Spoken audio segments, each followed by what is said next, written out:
My name is Mayur, and I'm working as a senior faculty at CSAP Academy. Today, we would be discussing the newspaper for 20th August in general and few important articles in particular. Before we go there, we should understand why newspapers are important, why one should study newspaper. You know, first and foremost, matlab, general awareness. It's any progressing citizen should have general awareness about the things that are important in their country and globally. Second, from the perspective of the aspirant who are attempting UPSC or APSC, newspaper help them to understand things in depth. Similarly, the newspaper reading also helps in developing the interlinkages between different topics, different elements, different parts of our syllabus. Moreover, newspaper plays humongous role in clearing mains and interview stage, that is personality test. This adds to your personality and hence in-depth understanding of a topic is helped or done by reading newspapers. तो आप newspaper को ignore कर ही नहीं सकते हो, लेकिन reality of life ये भी है कि not all of us have time to read newspapers. More often than not, we are burdened with syllabus. We are burdened with covering polity, economics, and every other subject. Some of us are also a working professional. तो ऐसे situation में करे क्या? So ऐसे situation में what you can do as a option of last resort is to study newspaper or study at least important articles through daily newspaper analysis. So tomorrow onwards, I will be assisting you to understand your newspaper better. I'll be assisting you in highlighting or emphasizing upon the important articles of the day and how to read them or how to capture the essence of those articles. Okay. So the PDF of this lecture is available on our Telegram channel. Here is the barcode of the Telegram channel. You can access those PDF by joining our channel. Moreover, soon we are coming up with new foundation batch, which will help you enlarge your understanding and study the difficult subjects in depth with conceptual clarity for both UPSC and APSC. This GS Foundation batch is also available for those who are working professional, that is on weekends as well as in the evenings. All right. So let's go further. Let's proceed. Today's newspapers, we went through the Assam Tribune, we went through the Indian Express, the Hindu, and we sorted down 5 important articles that a student, a science student, must make themselves familiar with. First topic concerns itself with the Indian economy of GS3 and and Assam economy of GS5. The topic relates to the tea industry challenges. The second topic that we are going to discuss is about society, where we will be discussing the element of demography. Then in GS2, from the syllabus of social justice and vulnerable sections, we will be highlighting the nuances of PVTGs, that is particularly vulnerable tribal groups. The fourth topic that we would be discussing, which is like very close to my own self and to most of the current youth, that is online gaming and its equation or relation with mental health.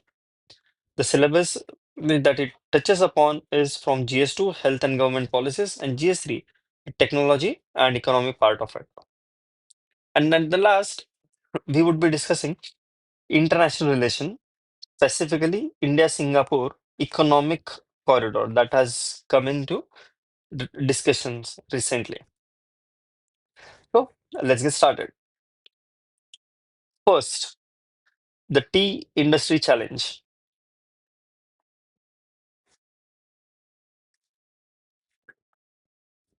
What is the context of it?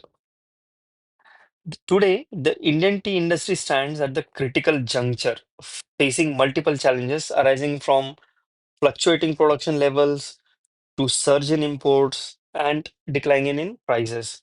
तो ये trilateral जो अब problem generate हो रहा है, one side of that problem is that it is the prices are declining, whereas imports is increasing, and the production levels are not constant. Production levels are fluctuating.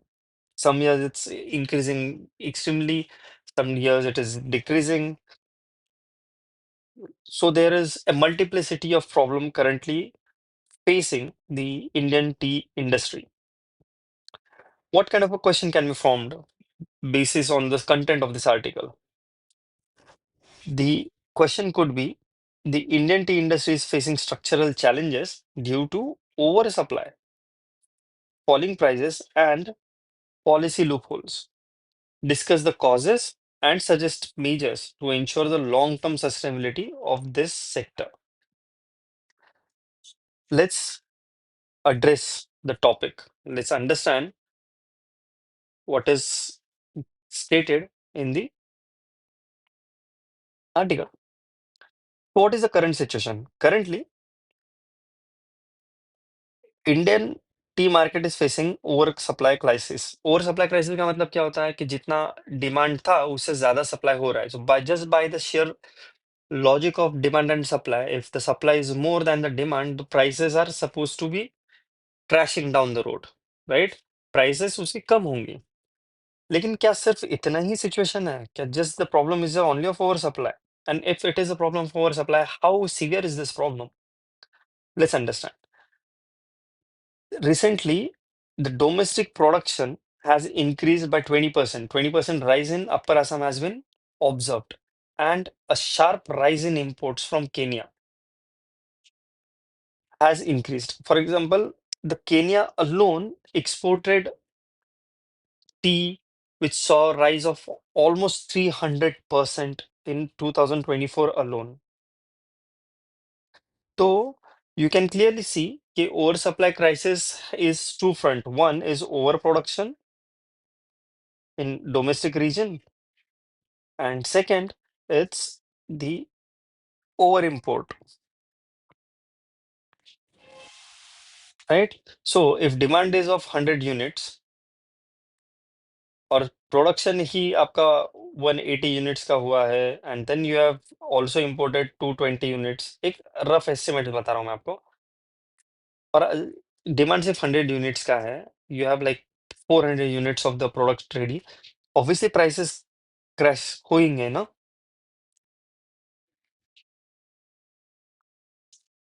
This has resulted into falling of prices. Among the tea sector, the one that has hit the hardest is the lower quality tea, whereas the premium teas are relatively stable. Okay. In contrast, like similarly in 2024, the recorded average was around 253 rupees per kg. That was also caused due to the weather-led crop losses.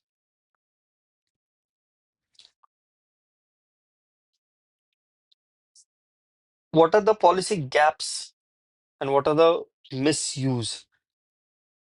So the duty-free imports under the Advance Authorization and Special Economic Zone schemes allegedly diverted to domestic market. The lack of mechanism to trace the re-exports, and then the risk of tarnishing India's global tea reputation.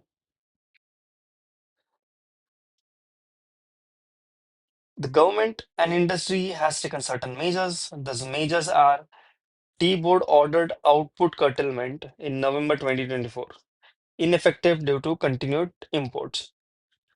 It also mandated 100% auctioning of the dust teas.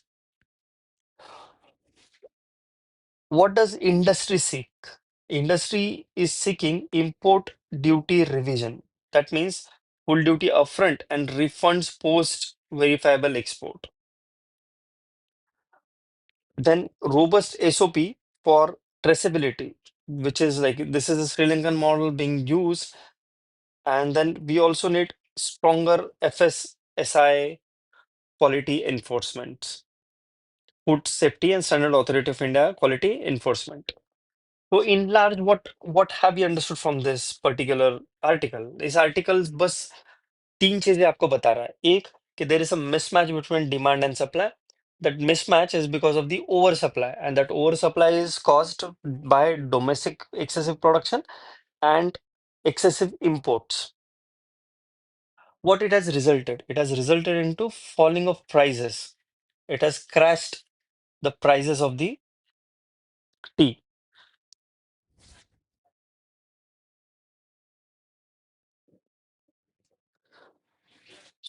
The way out is to improve the duties and to take a control of the quality. Make sure the policy implementation as well as the market parity is maintained. Right, let's try and solve this question. Consider the following statement regarding Indian tea industry. Kenya's tea exports to India rose by nearly 300% in 2024 compared to the previous year. Correct? So first is correct. So B option is eliminated. The Tea Board of India has mandated 100% auctioning of dust tea. Has it mandated or it has proposed? What is it? It has mandated. So the second option is also correct. So 1 and 3 gone. Advance authorization and SEZ schemes are often misused, leading to diversion of imported tea into domestic markets. The answer is yes. All three are correct.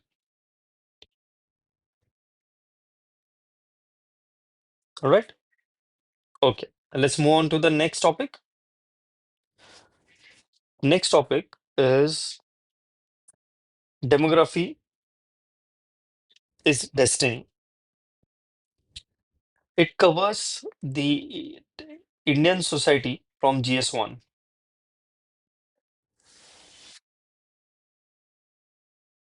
Courage is a key to protecting Assam's land, language, and culture, as demographic changes pose an existential crisis to its indigenous people and rich heritage. Very crucial, very important point, very uh, pertinent time and pertinent point to talk, to discuss, to debate about the existential crisis, you know, caused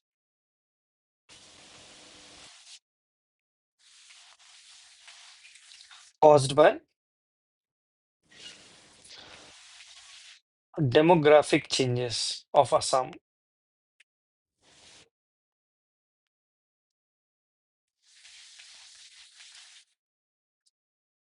What kind of a question can be formed based on the article?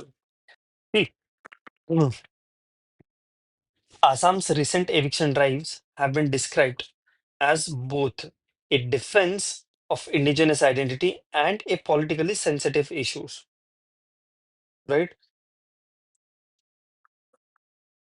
Critically examine the demographic, cultural, and political implications of such measures.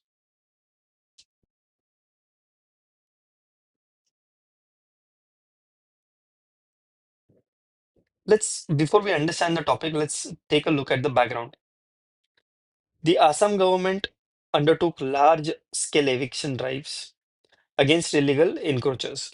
Assam has seen that there are just too many encroachment happening on the land of Assam, and all of them are illegal encroachment. The government decided to get rid of it, and they decided to come up with the large scale large-scale eviction drives. Over 4,000 hectares of land has been recovered. And how huge is that land? That land is as good as the whole city of Chandigarh, the capital city of Punjab and Haryana both. This land, which was captured, included the agricultural zone, it included forest reserve, and also the government property, which was supposed to be for school, for health, and for community purposes. The rationale behind it is to counter the decades of illegal immigration from Bangladesh, to protect the indigenous rights, to protect the resources, and to protect or to maintain the ecological balance. It ensures the land availability for Assamese farmers and communities. जो local Assam के लोग हैं उनके लिए उनके resources use होने चाहिए, उनके लिए ये रिसोर्सेज अवेलेबल होने चाहिए. That will happen when the that cultural identity, the rights of the local Assamese people is are protected. Correct? So, so what are the challenges? Your challenges are based on the evidence provided by the census. For example, in the district like Dhubri, Golapara, Barpeta, or South Salmara, immigrant population significantly altered the voting pattern. It has altered the land ownership and also the culture. The Assamese speakers, आंखों में बोलने वाले जो लोग हैं, their population fell from 60% of in 1971 to 48% in 2011. So this 2011 जो 48% था वो कुछ some people are fearful that it might have gone further down to 44 to 43%, and that can be confirmed with the next census to be held in 2026. आज से 16 साल पहले, आज से 15 साल पहले ही ये पता चल गया था कि एसएमएस पॉपुलेशन या ऐसे लोग जो आसामी भाषा का प्रयोग करते हैं, those have become less than 50%. The higher fertility rate, the higher fertility rate amongst immigrant accelerating the demographic momentum. Cultural and political concern. Demands like Mia Museum reflect the confidence gained through demographic change. There's a fear of Assam facing Kashmir-like fate if the current demographic transition is left unchecked. Supreme Court has termed this illegal migration as external aggression, and hence it has justified state actions as a constitutional duty of the state to protect the cultural identity of the Assamese people, to make sure the land belongs to the local, to make sure the resources, the rights belong to those who are from this land, right? तो ये article में थोड़ा सा उसका idea दिया हुआ है, थोड़ा सा उसके बारे में डिस्कशन किया हुआ है. Let's try and solve one MCQ based on this article. About Assam's eviction drives, over 4,000 hectares of land have been freed from encroachment, including forest reserves and government property. Correct. So आपका ये option eliminate हो गया because first option is correct. The proportion of Assamese speakers in state population has declined from about 60% to below 50% 2011. Correct. The Supreme Court has referred illegal migration in Assam as a form of external aggression. Correct. All three statements are correct.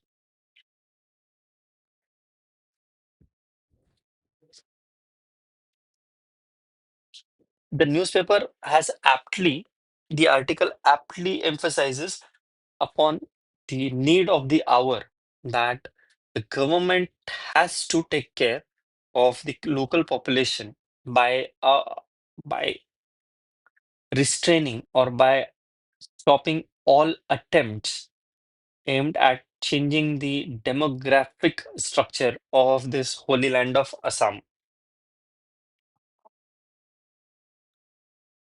Next article is about particularly vulnerable tribal groups, PVTGs, right?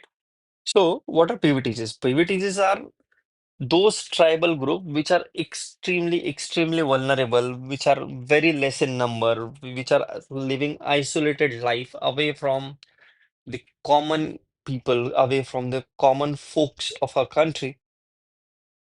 They prefer seclusion, they prefer isolation, and they don't want to interact, or they want to interact with mainland people on a very limited basis. They are vulnerable because of all the circumstances they are living in. What can be questioned? But let's just first see what it is. The article is about. It is a careful step towards not only identifying but also addressing PVTGs. It is necessary to facilitate a social inclusion instead of assimilation.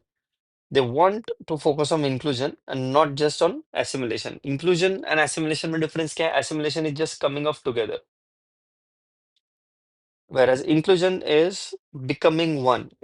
Feel like they are just like any other person. They should feel included. They should feel that it is coming from within. It is not imposed from outside. The question that can be formed here, that the identification of PVTGs like separately in census is a crucial step for inclusive governance. Examine the historical evolution of PVTG category, the challenges they face today, and the need to revisit their definition.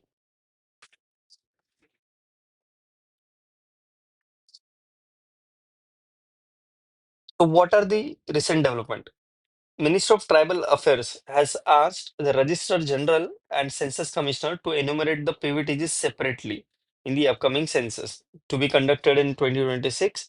In that census, the Tribal Ministry has asked the Registrar General and Census Commissioner who conduct the general census to count and note PVTGs separately. It is first such attempt since the creation of this category. In 2011 census, the PVTGs were counted only within the scheduled tribes. At present, there are 75 PVTGs across 18 states and one union territory. So today, the total number of PVTGs are 75. What is the historical context? The Devar Commission of 1961, it identified the inequalities among the scheduled tribes. In 1973, the creation of PTG, matlab primitive tribal groups, was discussed. It was based on the four criteria. First was pre-agricultural level of technology. They are still using the technology, which is like ancient. It is pre-agricultural, nomadic kind of technologies. Low literacy, then economic backwardness, and declining or stagnant population. This is very crucial. The population is certainly not increasing. Either it is stagnant और जितना था उतना ही है, ना वो बढ़ा है, definitely बढ़ा नहीं है, लेकिन आइदर वो स्टैग्नेंट है या डिक्लाइन कर रहा है. In 2006, that means roughly 20 years ago, the term was changed to PVTG due to derogatory nature of primitive. क्योंकि primitive जो है ना, ये word has inherently negative meaning. It is seen as something that is backward in nature. So because of its negative connotation, it was decided in 2006 that the word primitive should be dropped, and instead it was made PVTG, particularly vulnerable tribal groups. इसमें कोई subjectivity को कोई scope ही नहीं दिया गया. Alright, okay. What are the challenges? First and foremost, it has the lowest female literacy rate in India amongst PVTGs. Second is poor health indicators. The study conducted on 13 PVTs in Odisha reflected that their health conditions or their health indicators are very poor. The existing criteria updated. अब जिस criteria के basis पे Pvt जिसको define करते थे that criteria has become outdated now. I mean, how in current day and age आप pre agricultural technology का use कर सकते हो to evaluate somebody's primitive nature or somebody's vulnerability nature or somebody just to decide how tribal that particular individual is. ये criteria तो utterly useless हो जाएगा ना आज के डेट में. ओके, द रिसेंट इनिशिएटिव क्या है?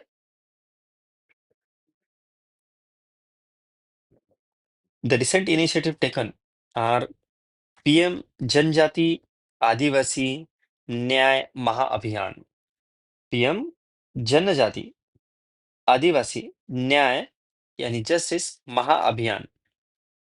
PM Janman 2023. It was launched to provide the housing, the healthcare, the education, and livelihood and basic facilities to PVTGs. What will happen if we separately count the PVTGs? PVTGs को separately count करने का फायदा क्या होगा?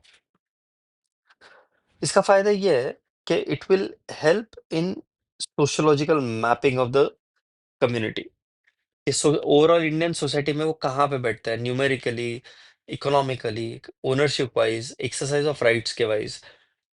इन all this domain where do they actually stand? This social mapping is extremely important. This sociological mapping of PVTs is of very important. That will help us to design and implement public centric policies.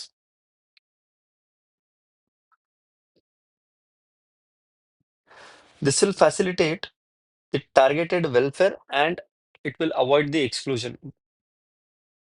जिसके लिए it will be the welfare products will be given to those who need it and should and will not exclude somebody who is by virtue of any reason. कोई ID card नहीं बन पाया, कोई include नहीं हो पाया, by any reason, for whatsoever reason, if they are getting if they are not getting the targeted welfare, then in order to make them included or make them feel that they are important,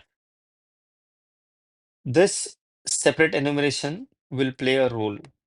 unless state को पता ही नहीं कि किसके लिए हम लोग कर रहे हैं तो वो कैसे डिलीवर कर पाएंगे, है ना?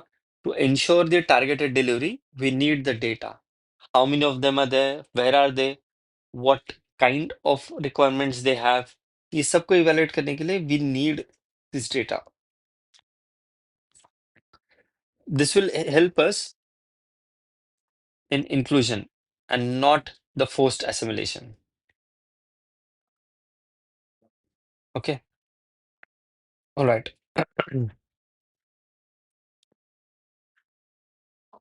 Let's try and solve this MCQ. Assertion: the Minister of Tribal Affairs has proposed separate enumeration of PVTG in upcoming census. Reason: the present criteria used for identifying PVTGs is outdated and may exclude some communities. So assertion is correct, reason is also correct. Both A and R are true, and R is the correct explanation of A.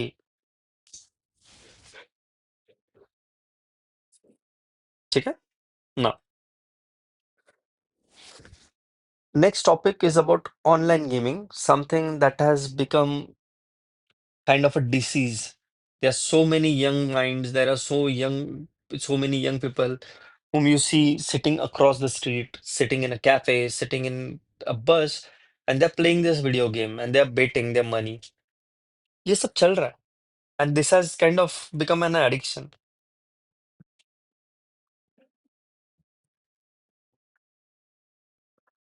Anyways, this article forms a part of the syllabus of GS2 plus GS3 and it covers the topic of health and government schemes, technology and economy. Why? What is it? It is the India's youth deserves more than just a firewall. By combining thoughtful regulation with robust counseling and prevention programs, the country can create a safer digital environment, is what the article proposes. Let's say if one has to form a question, what kind of a question can be formed from based on this article? What kind of a question can you expect in UPSC or APSC mains from such article?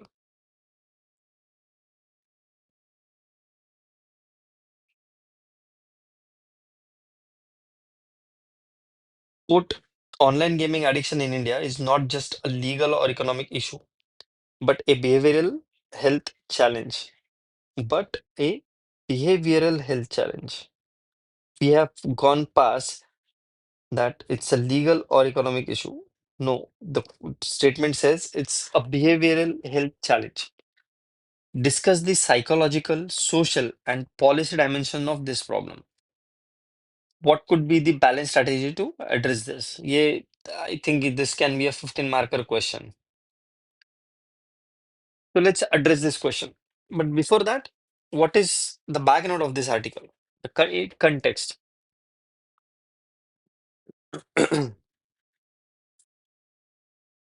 What is the nature of this problem? This online real money games mimic the gambling. Gambling age old एक व्यसन है, एक as old misconduct है, एक miss practice है, माल practice है gambling. This gambling में you get variable rewards, you get instant gratification and it also makes the high engagement loops. मतलब आप एक बार पैसा लगाते हो, जैसे जुआ खेला जाता था पुराने जमाने में, वैसे इसमें पैसा लगा तो थोड़ा बहुत आपको मिलता है, फिर आपको उसकी लत लग जाती है and you get in that endless loop of revisiting the same game, revisiting and losing the same amount of money, and again indulging into the then stupid act of losing money. It's a psychological loop. The idea behind doing any game, कोई भी अगर आप game खेलते हो, उसके पीछे का motive होता है कि उनको आराम मिले, थोड़ा लीजर एक्टिविटी मिले, थोड़ा फ्रीडम मिले, थोड़ा मजा मिले.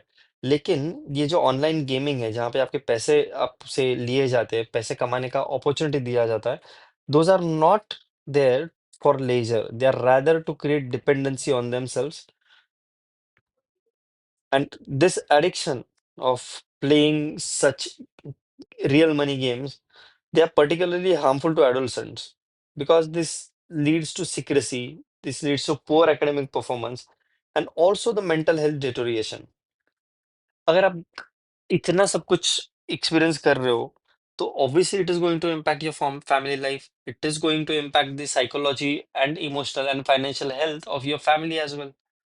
तो इतना सारा वल्नरेबिलिटी का एलिमेंट बढ़ जाता है अगर आप किसी भी online real money based game के लिए अडिक्ट हो जाते हो.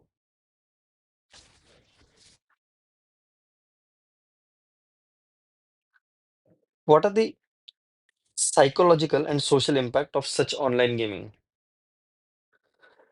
First and foremost the symptoms आपको दिखने लगते हैं, जैसे कि इरिटेशन सा होने लगता है, एग्रेशन बहुत बढ़ जाता है, झूठ बोलना, लाइंग, चोरी करना, स्टीलिंग, या वक्त बर्बाद करना या टाइम लॉस होना, ये बिकम्स अ कॉमन प्रैक्टिस. इसके इम्पैक्ट हेल्थ के ऊपर भी होता है.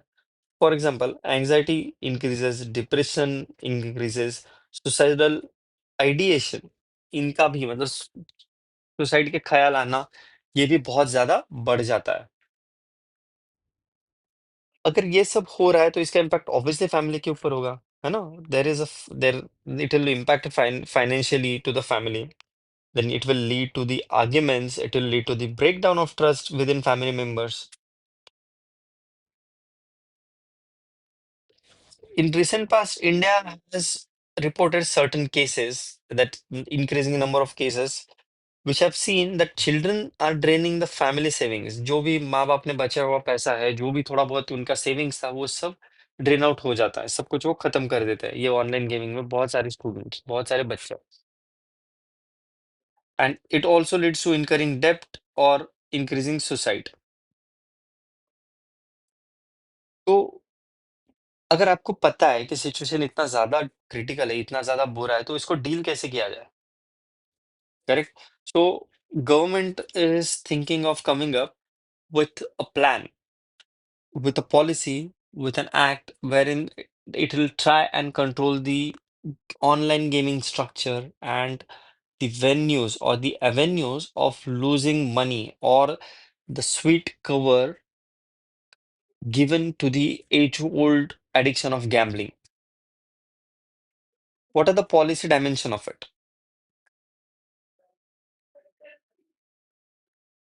Mental mental health aspects are often missing from the regulation debate.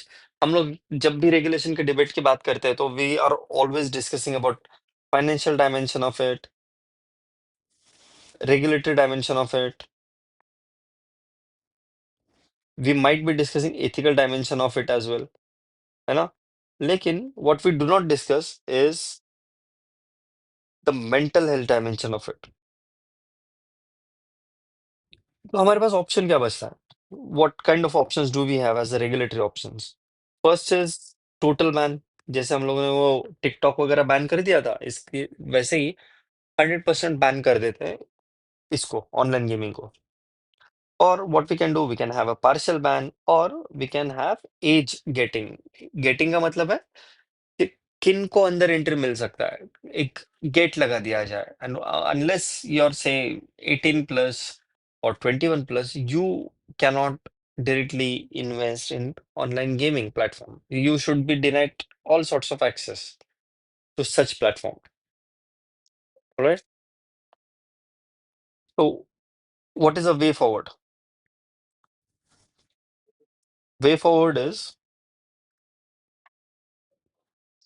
ban must be accompanied by mental health intervention. सिर्फ बैन करके फायदा नहीं है। In fact positive affirmative mental health intervention की बहुत ज्यादा जरूरत होगी। क्यों ऐसे है? क्योंकि बैन जो होते हैं ना, that provide immediate relief for families, but families को तो इमीडिएट रिलीफ मिल जाएगा, लेकिन जो इंडिविजुअल है who is addict to such gaming will have to risk psychological displacement. That means he might displace himself to pornography or to social media overuse or to substance abuse. ये सब भी possible है क्योंकि आपने तो उसका एक डिपेंडेंसी थी, उसको हटा दिया, तो उस डिपेंडेंसी को वो किसी और चीज से रिप्लेस करेगा। वो रिप्लेसमेंट पोर्नोग्राफी हो सकती है, वो रिप्लेसमेंट सोशल मीडिया का ओवर यूज हो सकता है, या फिर कोई सब्सटेंस मतलब ड्रग एडिक्शन हो, स्मोकिंग हो, ड्रिंकिंग हो, अल्कोहल एडिक्शन हो, इससे वो रिप्लेस कर सकता है, right? So that is why we need to have not just ban, but also accompanied by mental health intervention. What steps can we take? We can routinize the school mental health screening. Then we can have the wider access to the child-friendly counseling.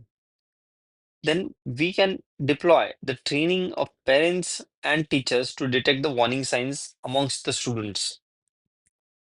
Which students? Those who are falling prey to the online gambling or the online gaming.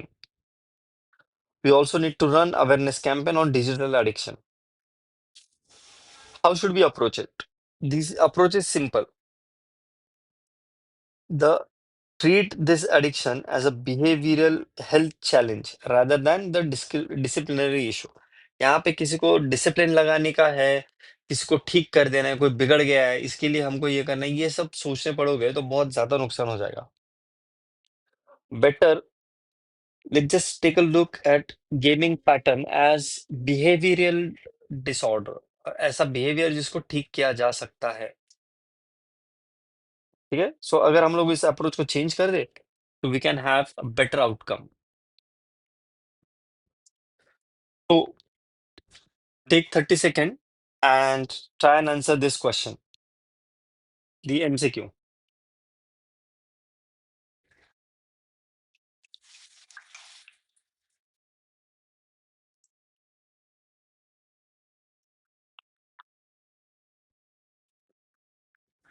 First statement is online real money games often operate on psychological principles similar to that of gambling. Answer, yes, statement is correct. The concept of psychological displacement explains why compulsive behaviors may reappear in other harmful forms of addiction is abruptly interrupted. Yes, अगर आप एक form of addiction को replace हटा दोगे, ban कर दोगे, तो it will get replaced by some other form of addiction. That is what a psychological displacement means. Age gating is a therapeutic intervention that provides counseling support to the adolescents. Is it a therapeutic intervention? The answer is yes. All three statements are correct.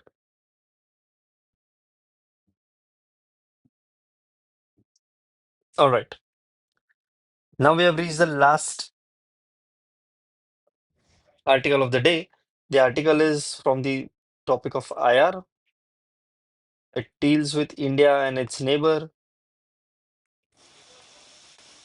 आज आज हम लोग पढ़ेंगे India and Singapore.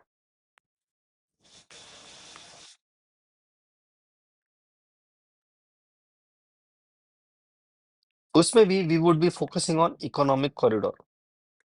We will be focusing on economic corridor.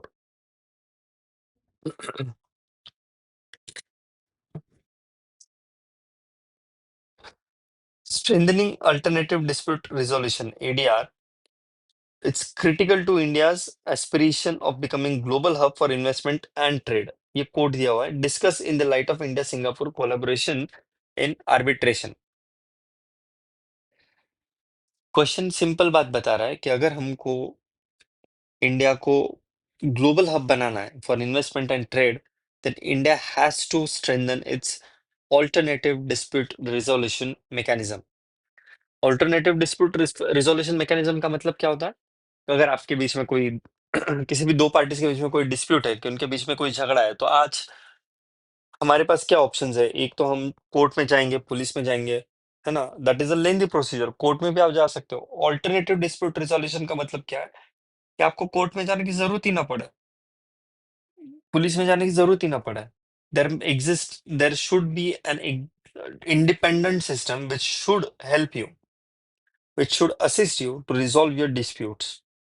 You don't have to go through the technicalities or lengthy or tiring procedures of the courts.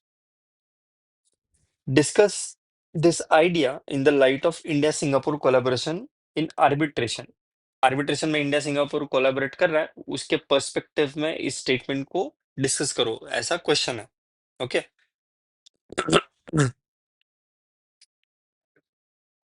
तो इसका context क्या है? ICA ने एक symposium cum round table organise किया था. The topic name was, the roundtable was on bridging the markets, resolving disputes via ADR. ADR stands for Alternative Dispute Resolution Mechanism in India-Singapore Corridor. ये उनका topic था discussion का. It happened during the Singapore Convention week of 2025 and it reinforced India's vision of becoming global hub for arbitration aligned with Vikasit Bharat of 2047. India चाहता है कि by 2047 India should become a global hub for the arbitration. जिनको भी जो भी company के disputes है, एक दूसरे के साथ जो उनके मन मुटाव है, एक दूसरे के साथ जो आर्ग्यूमेंट है, उसको रिजॉल्व करने के लिए India should become the hub of such arbitration. ये हमारा बाय द विकसित भारत 2047 का is one of the goals. ये इसका की थीम क्या है? इसका की थीम्स थे ADR, that means arbitration, then mediation, and then conciliation. This is vital for the investor confidence. मतलब ये अगर आपके पास है तो आपका इन्वेस्टर का confidence you can win it. Then for the ease of doing business and for dispute resolution efficiency. इसके लिए इनका होना जरूरी है, ADR का होना. What is India and Singapore synergy? The India and the Singapore, both countries share a pro-arbitration stance. मतलब arbitration करने वाला जो स्टांस होता है, आर्बिट्रेशन मतलब जहां पे डिस्कस, डेलिबरेशन, डिबेट होके इशू को रिजॉल्व किया जाए instead of punishment centred antagonizing outlook. They both want investor friendly environment, and they also want a judicial cooperation. The memorandum of understanding was signed between the Supreme Courts of both countries. During this, Singapore highlighted that its neutral, multicultural, and efficient dispute resolution ecosystem, SICC, with a three-pillar judicial structure, SIC, SIAC, SIMC, SICC. This is referred as the Holy Trinity.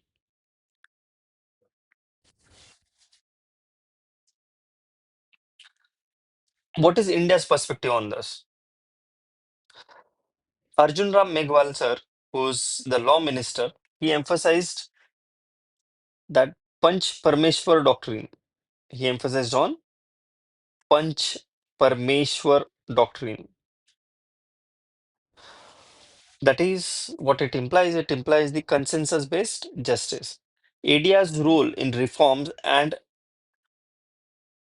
entrusted ICA to deepen the India-Singapore EDR collaboration. You know, it argued that reforms में ADR alternative dispute resolution का role बहुत ज्यादा बड़ा होता है, क्योंकि उससे आपका कॉस्ट कम हो जाता है, उससे आपका टाइम बच जाता है, आपका कोई भी डिस्प्यूट जो है वो इजीली रिजॉल्व हो जाता है, इफ नॉट इजीली एटलीस्ट वो इतना टाइम, इतना पैसा, इतना एनर्जी कंज्यूमिंग नहीं होता है जो कोर्ट में लग जाता है. Then from the department of legal affairs, doctor Anju Rathi Rana, she recalled India's historic arbitration commitments. For example, India's historic arbitration commitments of Geneva Convention, of New York Convention, and she emphasized upon the institutional arbitration, not individualized arbitration, जिसमें कोई एक इंसान दूसरे इंसान से झगड़ रहा है या एक ट्रस्टी किसी और ट्रस्टी से झगड़ रहा है, ये सब नहीं. At the institution level, एक institution has argument with another institution, and then they should have a dispute resolution mechanism. इसमें सिंगापुर का पर्सपेक्टिव क्या है? सिंगापुर के पर्सपेक्टिव एक्सप्लेन करने के लिए जस्टिस फिलिप थे. He emphasized on neutrality, he emphasized on speed, he emphasized on efficiency, he emphasized upon multicultural approach. Justice A.K. Sikri was also present. He argued that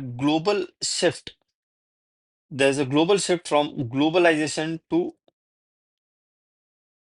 globalization.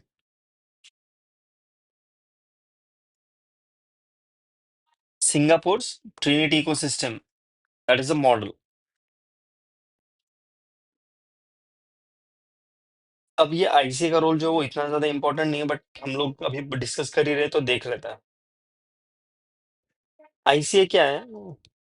It was established in 1965 by government of India and FICCI, India's oldest arbitration institution. It adjudicates claims over 4,000 crore annually. 4,000 crore से ज्यादा का वो adjudicate कर देता है claims को annually. It has resolved more than 7 lakh cases via mediation in recent years. It's a huge number. 7 lakhs plus cases resolve कर देना, वो भी सिर्फ मेडिएशन से, ये मजाक नहीं है. It's huge deal. It aims to popularise ADR and build cross border institutional networks. It aims to popularize alternative dispute resolution mechanism and to build a cross-border institutional network. What is its significance? It strengthens India's Act East policy through legal cooperation. India का पुराना पिछले कुछ decade से act east, look east, act east policy है, IR का important aspect, wherein India decided to channelize all its energies, majority of its energy, majority of its policy decision making time and outlook towards the east of it. First came with the look east policy and then act east policy. It enhances the investors' trust and economic integration. It positions India, ये India को as a credible and experienced hub for ADR alternative dispute resolution के लिए globally एक superior position पे eight credible position पे बिठा के रख देता है. Alright, let's try and solve this question. Consider the following statement about Indian Council of Arbitration ICA and India Singapore ADR collaboration. The ICA was established in 1965 with the government of India and FICCI among its co-founder. हमने अभी just पढ़ा कि वो 65 में ही establish किया गया था. So first statement is correct. तो क्या हो गया? हाँ, the first statement is correct. Second statement, India was among the original signatories of both Geneva Convention and of New York Convention on an international arbitration. Yes, India has done that. The Trinity ecosystem of SIAC, SIMC, and SICC is located in India and forms the backbone of India's arbitration framework. Correct. The Panch Parameshwar doctrine cited as in the symposium reflects India's traditional approach to consensus-based dispute resolution. Consensus-based dispute resolution. India's dispute resolution is based on consensus. That means everybody should agree. Everybody should come on the same page. So ideally, the answer should be all four of them. Okay. So you can join our foundation batch to track APSC and UPSC in your immediate attempt. Let's get started. And for further details, contact on the numbers shown on screen. Thank you. Thank you so much.